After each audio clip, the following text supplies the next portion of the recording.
This is Alan Karpick with Ryan Kay. And Ryan, if you know the TBT, the Men of Mackey, you know who Ryan Kay is. He's the general manager and the founder of the Men of Mackey team. Ryan, welcome to what I think will be an interesting conversation about what all you and the Men of Mackey are going through to be competitive and be able to play in July in Columbus at the winner take all $1 million tournament. It'll be the second year for your team to do such. Thanks, Alan. It's a pleasure to be with you. Yeah, you have that. There's a lot that goes into this, and really kind of approaching this from the business side of it, and from the general manager. You really are the general manager, and there are a lot of moving parts. You also have a day job too, as a financial planner, but I'm sure that there are times when that doesn't always seem like that's the case right now. But it's really a timetable now. This will be the 8th of June when we're going to put this on the site. And you're still forming that roster. There's been a lot of talk of late with the addition of Lewis Jackson, Kelsey Barlow, AJ Hammonds, 3 new names. But tell us where you are in the roster formation and some of the deadlines that you have coming up here to get that all put together.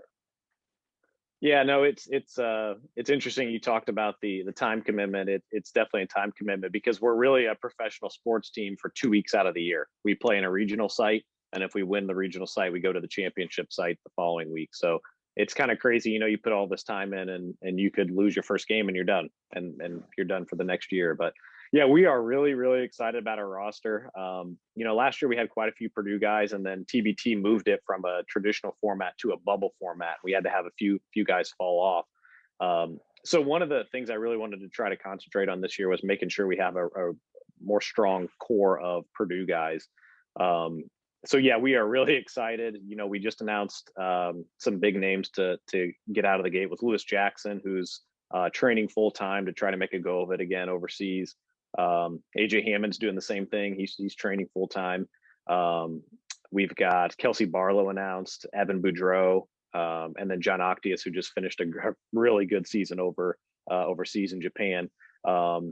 We will have, by the time this runs, we will have announced Jaquil Taylor, who's actually the leading candidate for Defensive Player of the Year in the TBL League here in the States. He's averaging almost 3 blocks a game, just having a great year there. And then our first non-Purdue player, but still has kind of an Indiana State, the state of Indiana connection, is a guy named Kyle Menges, who we're really, really excited about and really fortunate to get, to be honest. He is a 2-time NAIA National Player of the Year from Indiana Wesleyan. Scored over 3,000 points. He had multiple offers from Big Ten, ACC, Big 12 schools to do an extra year, a grad year at one of those conferences. And he ultimately decided to go pro. So he's training full time. We think there's a chance he's going to get a look at Summer League. If that happens, we may end up losing him, but we really needed to kind of round out the roster with some shooting.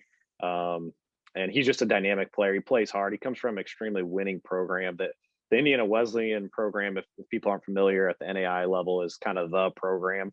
So yeah, we're really excited to get Kyle, and he's going to help us kind of balance out the roster we've got with the Purdue guys and what we'll call grad transfers. Yeah. How did you get involved? It's kind of an interesting story. 2009 Krannert grad, and also had coached some school league basketball. He coached my son, so I'm forever indebted there. But you had that experience. How did this all come to pass for you? That you got into the wheelhouse with this group? I know you've been involved with Purdue for Life and the Alumni Association, et cetera. But tell us how this all came to pass.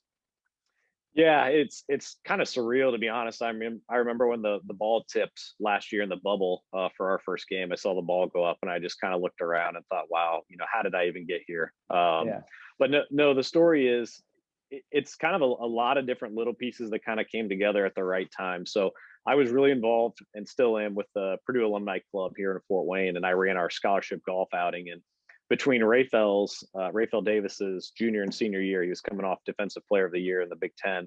I had him come up and be our speaker. He's from Fort Wayne. So I kind of knew him a little bit. And then in 2019, I had Grady come up. He was coming off the Elite Eight run and also a Fort Wayne native. And after the golf outing, I was just kind of, shooting the breeze with Grady, and I said, "Hey, have you guys ever talked about doing a TBT team? I'm just a fan at this point. I was not a manager. I did not play. I don't have any connections other than the two guys I just mentioned." And Grady said, "Yeah, there's been a couple of us that are talking about it, and it's never really gone any further than that." Well, out of happenstance, one of my old high school teammates at Blackhawk Christian, who is a GM, has been a GM from the very first year in TBT for a team called Eberline Drive, very competitive, kind of an all-star team, a non-alumni team. They were the runners-up, I think, in 2018. But out of the blue, he said, "Hey, I'm going to be in town. Will you meet me for lunch?" And I met him for lunch, and we got talking about TBT, and I didn't know at the time, but he had an ulterior motive. He was there to say, "Hey, I think you should start the TBT team for Purdue."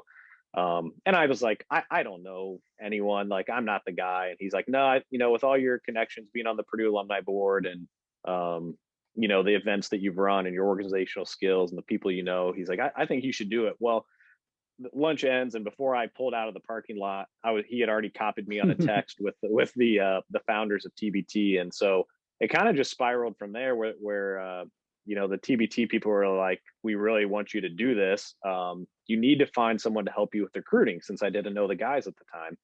And I was back on campus the fall of 2019 for the President's Council dinner. And for those that don't know, it's kind of the annual gala for fundraising for Purdue.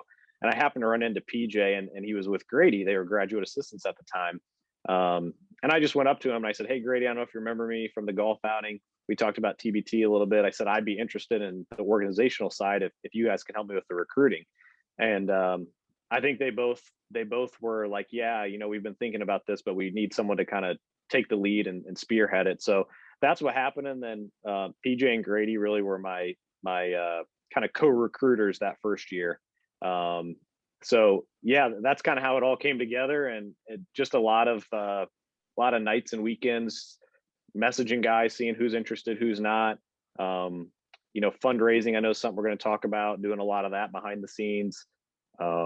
And then just little things that people don't think of, like, creating a social media account and working with video guys to help it look professional. So yeah, anyway, that's probably a longer worded answer than you were expecting, Alan, but No, that's really how it kind of came all together. And you look at it, will be the second year of the Men of Mackey, but the tournament's been going on for 8 or 9 years. You just mentioned the fact that there was an Ohio State team that won it all.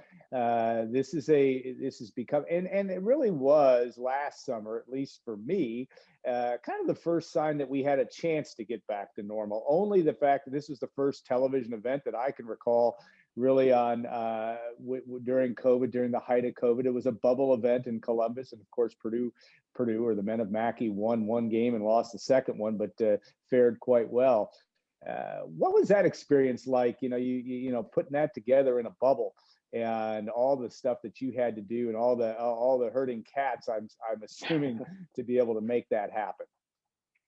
Well, it was really stressful, especially when TBT moved from the bubble form, or from the regular format to the bubble format. We were, on one hand, we were really happy that at least they were going to move forward and play.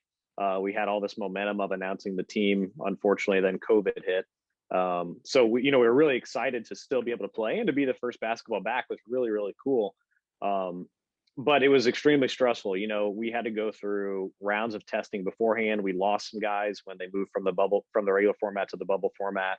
We had, unfortunately, one of our guys, Johnny Hill, who tested positive upon arrival, which kudos to TBT for their protocols. What happened there was we had 2 tests before we left, and then a test immediately upon arrival, and they moved everyone through their testing protocol and getting on site in a certain way. And so we all had to go to our rooms. Johnny actually tested positive when he first got there through a spit test, but the results are delayed. At the time, were delayed about 24 hours. So we were all in our rooms for about 24 hours waiting for our first spit test on site to come back. And unfortunately for Johnny, but kudos to TBT, Johnny's came back positive, but we hadn't left our rooms yet, which allowed us to continue to play in the bubble. So then Johnny was just moved to a different floor. And unfortunately for them, he had to stay in a hotel in Columbus for, I think it was about 10 days to ride out his quarantine.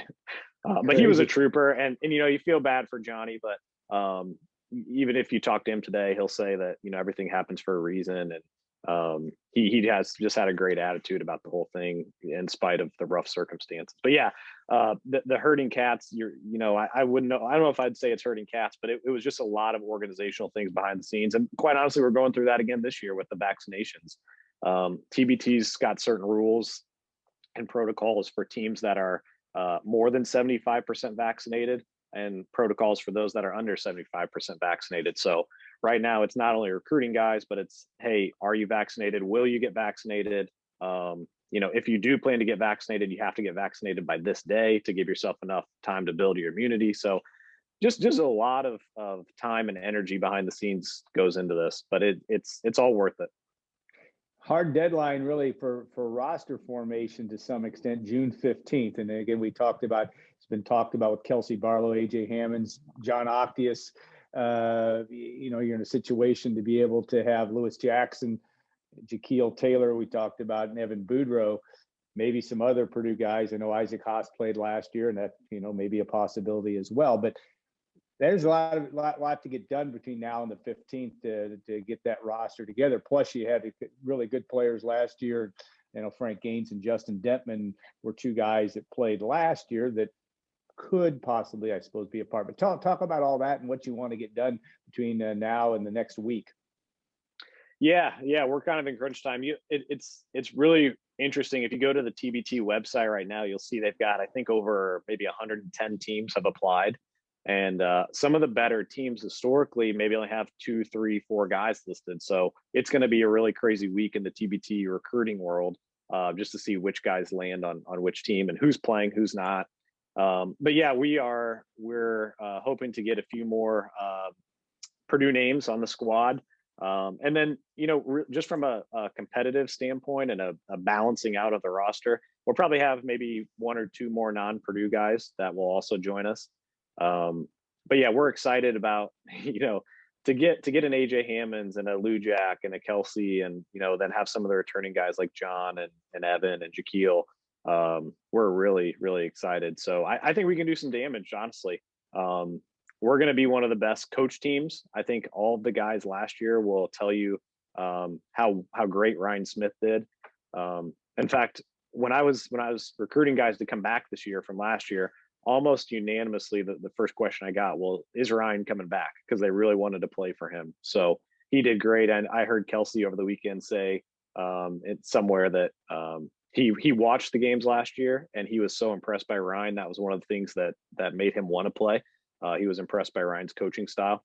And I can echo that. I mean, I didn't know Ryan going into this.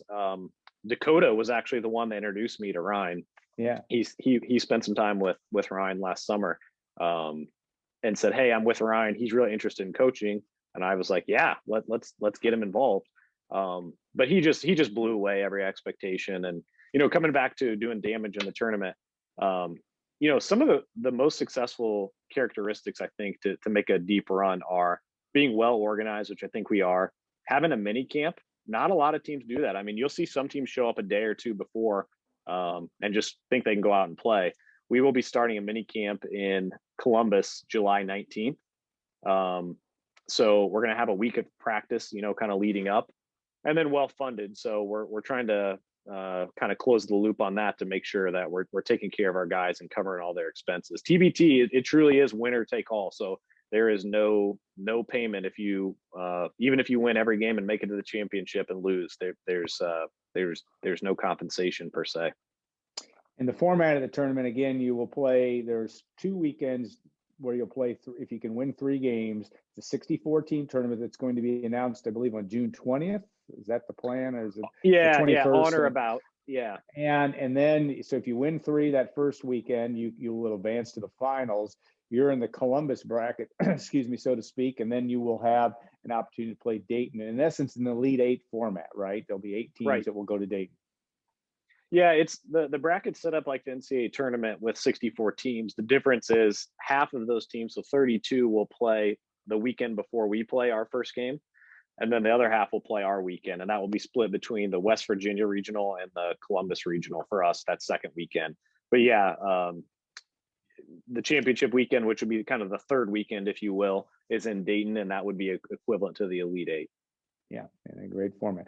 Talk about the Center for Cancer Research is kind of your overall sponsor, but the financial end of this is interesting and daunting in my view. You got to, you've got to make this happen. These guys aren't getting paid, but they need to eat.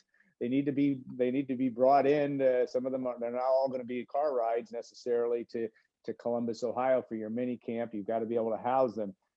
Walk us through a little bit about what that's going to take financially, and what role is Purdue for Life playing this year as well, and the Center for Cancer Research. Yeah, so we I don't think have publicly announced this, so I'm happy to make the announcement now. The Purdue Center for Cancer Research will be our team sponsor. They will cover, they very generously wrote us a sponsorship check, and will cover a portion of our costs. But we are also soliciting boosters, and we've got a full booster package for people that want to give. At certain levels, we can offer different things like tickets, or being able to attend a practice or a meet and greet potentially. That's dependent on the TBT COVID protocols. But yeah, so you're right. I mean, the guys eat. We fly anyone in who's not within driving distance.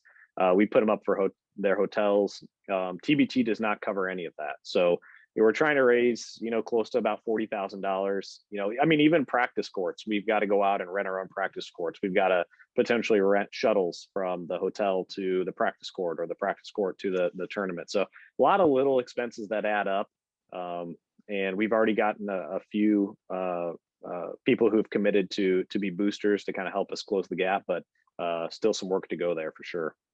And we'll put a link on the site to Ryan's information, or how you can best support that if you have interest in doing so. And we'll try to keep that in mind. So Kelsey Barlow, Lewis Jackson, some interesting names from the past, guys that, Kelsey didn't finish his career at Purdue, but has really played well. He's become a very good international player. Talk about some of that, AJ Hammond's interesting story as well, because he was in the league for a while. Now he may have some incentive to try to play internationally. About, guys getting guys and forming a team. And there's some challenges involved, because there might be some other Purdue guys or other players that you may not end up fitting what you need. So you have to be kind of firm with how you put that roster together. Yeah. I mean, first and foremost, we're trying to get Purdue guys. We're a Purdue alumni-based team. That's the whole reason I was interested in this, is because I felt like, I saw Ohio State win, and I believe that was 2018 or 2019. And I thought, gosh, Purdue's basketball history is just, in my opinion, better than Ohio State's. Our fans are better than Ohio State's, and our players are better than Ohio State. So let's go out there and put a team and show everyone what Purdue can do in the middle of the summer, when there's not a lot of Purdue sporting events going on. So yeah, first and foremost, we're looking for Purdue guys, but it is a challenge. I mean, Chris Kramer just tweeted, I think it was over the weekend, that he can't risk an injury at this point in his career. So there's different things that factor in. This year, guys who are potential summer league invites for the NBA, that overlaps with TBT, so they're not going to be eligible to play, and we've got 2 or 3 of those. We've got a lot of guys who've gone into coaching, so it's kind of hard to draw on those guys when they haven't been playing full time, and maybe they can still go play, but they're not in TBT shape. I mean, TBT, almost everyone in TBT will have earned a paycheck the previous year from playing basketball somewhere. So yeah, you look at Kelsey. I've been following his career ever since he left Purdue. He was one of my favorite players at Purdue. He actually just led Argentina in scoring this past season. He dropped 48 points in a game, a mixture of, the athleticism that we're accustomed to as Purdue fans, but he's really improved his shooting. So we're really excited to see what he can do. But no, Lewis is training full time right now, trying to get back into the basketball world. AJ is also training full time. So, we expect that the Purdue guys will take, kind of center stage for us. Well, we'll have more, and we're hoping to talk to Lewis Jackson as well. Evan Boudreaux is a guy that's always been really helpful to providing information on this. Well, and my geography isn't very good. Argentina is not overseas; it's in South America, and I apologize for that. But I got a C or D in and apparently in geography over the years. What else are you? And the last thing you want to say is as you you talk to our readers and about this project and how this needs to come back. Obviously, people can support it financially, but this is really a labor of love, really, for a lot of people that have that passion for Purdue basketball. Yeah, I mean, I would just say, thanks to all the Purdue fans, especially the Gold and Black readers. I'm a knucklehead, part of Knucklehead Central. You shouldn't So claim it's that. been. I shouldn't say I'm a knucklehead. I'm part of Knucklehead Central. So Yeah. I'm excited based off of some of the dialogue I've had on your premium message board there, Knucklehead Central. But if you can't support financially, we'd love to see you out in Columbus. Let's turn Columbus gold and black, and hopefully we can make some noise out there. The last thing I'll say is, even though the Purdue Center for Cancer Research is sponsoring us, and we talked about that, we didn't really talk about the Tyler Trent Foundation, and we are still playing. That is our cause. So that's something that's really cool. When I've recruited guys, I've asked every one of our players that, when we win the $1 million, that they give something to the Tyler Trent Foundation, and everyone's bought into that. Last year we had 2 people that were planning to give all of their winnings to the foundation. But I've just asked for 100% participation on that, and everyone's more than willing to do that. I mean, other than love of Purdue, there's guys like John Octius. He's really passionate about the Tyler Trent Foundation. If you look at his commitment video that we tweeted out, he puts it right out there. So he's all about the cause on top of representing Purdue and hoping to win some money. Yeah, absolutely. Well, again, very interesting stuff, Ryan. We'll keep a post on this. Best of luck putting this all together, and we'll be watching closely. It's been almost a daily social media event that I know our readers are very, very interested in. Thanks for the time, Alan.